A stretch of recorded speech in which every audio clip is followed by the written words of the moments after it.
Hey guys, today we're taking a look at a wacky 80s sci-fi flick by the name of Weird Science. Enjoy.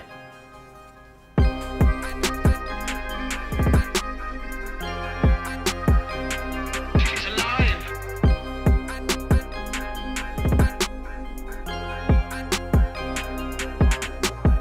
Two teens named Gary and Wyatt are seen ogling the school's female gymnastics team. They stand there and enthusiastically discuss the fantasy of being popular and throwing an awesome party. These kids would both give their left nut for a chance with any one of these girls. Two hooligans pull up behind them, snickering as they overhear the dorky fantasies. They pull both Gary and Wyatt's pants down and scream, Check us out! prompting the entire female class to stare at the pantless pair. Gary is later seen back at Wyatt's house for a sleepover. He applies a copious amount of shaving cream and shaves away his lush facial hair. Wyatt mentions that his jerk older brother, Chet, is back home for the weekend to watch over them while his parents are gone. Gary is not pleased, but quickly gets over it as he sits down and enjoys some Frankenstein. Gary becomes so inspired by the movie that he decides, hey, why not?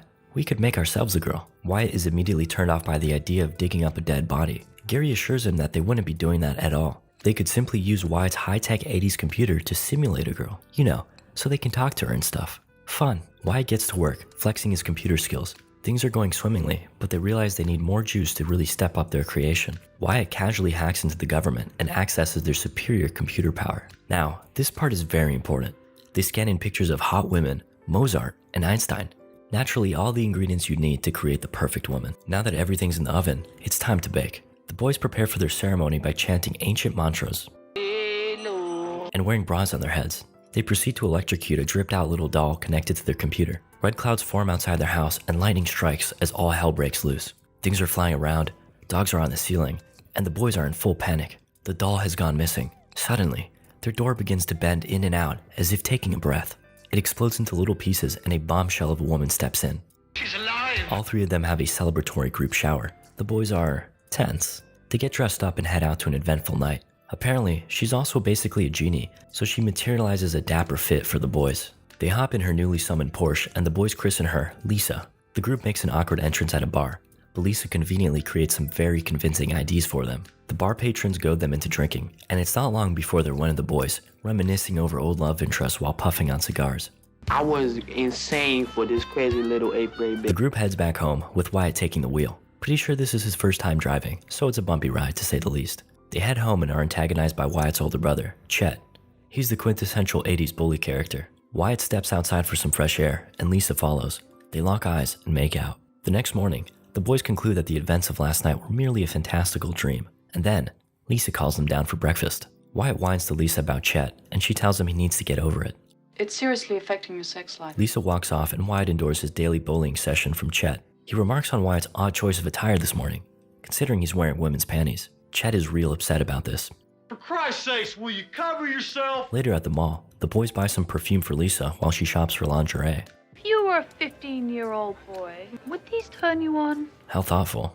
They sit back, relax, and remark about how well things are going for them. Unfortunately, standing just above them are a couple of their bullies. They drop a load of slushies on them and then walk off, crossing paths with Lisa. She immediately catches their eye, and they follow her outside to make a move. They ask her what she's up to, and she tells them she's waiting for her ride. The two studs, Gary and Wyatt, pull up. Gary steps out of the car to greet her and proudly takes a smooch on the cheek as the two bullies watch on with envy. Before they drive off, Lisa lets them know that there's an upcoming party at Wyatt's house. They head home and Lisa prepares the house for the upcoming party. Wyatt is apprehensive, but Lisa reminds him that this is exactly what he's been fantasizing about. She leaves to pick up Gary and meets his parents. They comment on her mature appearance, but the silver-tongued Gary is quick to explain it away.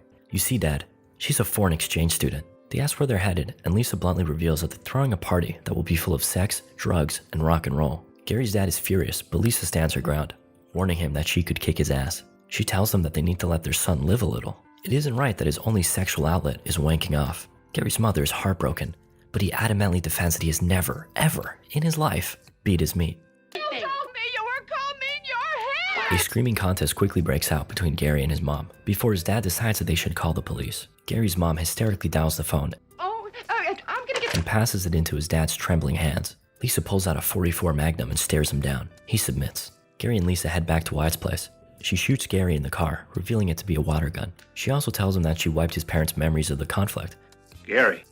Who's Gary? Uh-oh. They arrive back. It's time to party. They open the door, and what appears to be their entire high school is outside. An absolute rager ensues as countless rowdy teenagers flood the house. Meanwhile, Gary and Wyatt hide in the bathroom. Their two bullies from earlier spot Lisa and chat her up while their girlfriends, Deb and Hilly, go upstairs to the bathroom. They run into the boys and go inside. Gary and Wyatt are incredibly awkward and totally fumble their opportunity. The girls go back downstairs, remarking that Gary and Wyatt are weird but cute. Lisa runs into them and asks where they've been and if they've seen Gary and Wyatt. They both give different answers. Lisa tells them that if she does run into them, they should definitely shower together because it's a mind-scrambling experience.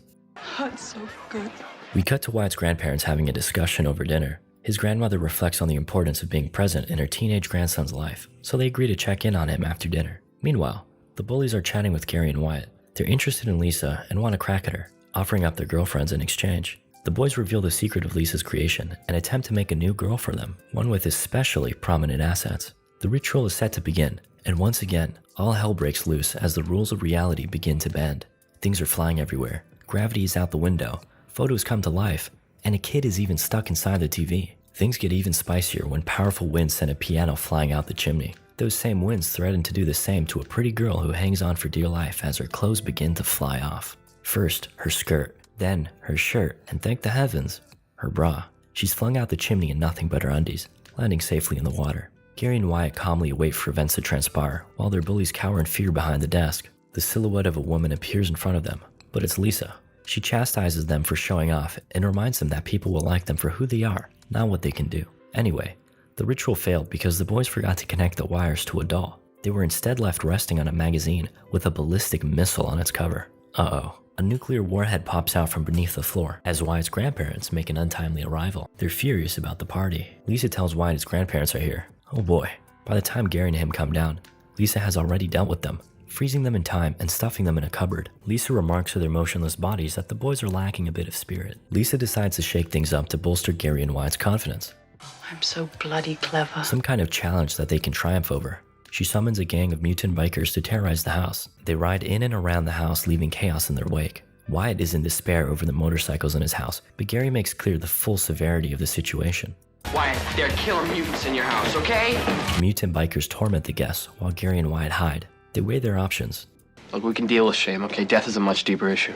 The mutants tear Wyatt through the wall, and Gary follows. They tease the boys before grabbing Deb and Hilly and holding them hostage. They start to kiss them, prompting the boys to man up and take a stand. Gary tells the head mutant and his stinky friends to kick it, or else. The mutant tries to point a shotgun at Gary, but he parries it and whips out the .44 Magnum from earlier. The mutants release the girls and run off, becoming rather polite in the process. God bless you. Gary commends himself and Wyatt for being heroes while haphazardly waving the gun around, causing everyone to duck. He tells Wyatt to relax, since it's just a water gun. Why not? The party dies down and Hildy is seen walking up to Wyatt. She asks him if he really wasn't afraid of those guys. He says no, he wasn't. An impressed Hilly asks him for a kiss. Wyatt hesitates, wondering about her boyfriend. Hilly says that everyone makes mistakes and flashes a smile. Meanwhile, Gary's upstairs seducing Deb, but she's a little insecure about Lisa. Gary tells her that while Lisa's everything he thought he ever wanted, if he could make her again, he'd make her like Deb. That line sealed the deal, and she moves in for a kiss. The next morning, Chet arrives home from duck hunting and is less than happy to see the state the house is in. Not only is everything in disarray, but there's a literal snowstorm in his room, not to mention the ballistic missile hanging around in Wyatt's. He really awakens both Gary and Wyatt, then berates the both of them. Lisa steps in to deal with Chet while the boys go off to drive their new girlfriends home. Gary races past cops and his amnesiac father That was Gary. Who is this Gary character? before catching another little makeout sesh with Deb. Things go much the same for Wyatt, and he declares his love for Hilly while standing between two active sprinklers. What a goofball.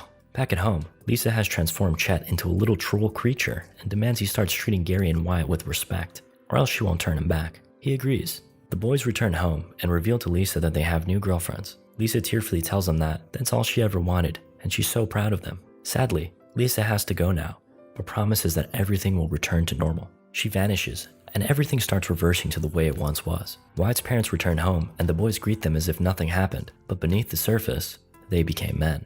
Hey guys, thanks for watching. If you have any movie suggestions or criticisms, please leave them in the comments below.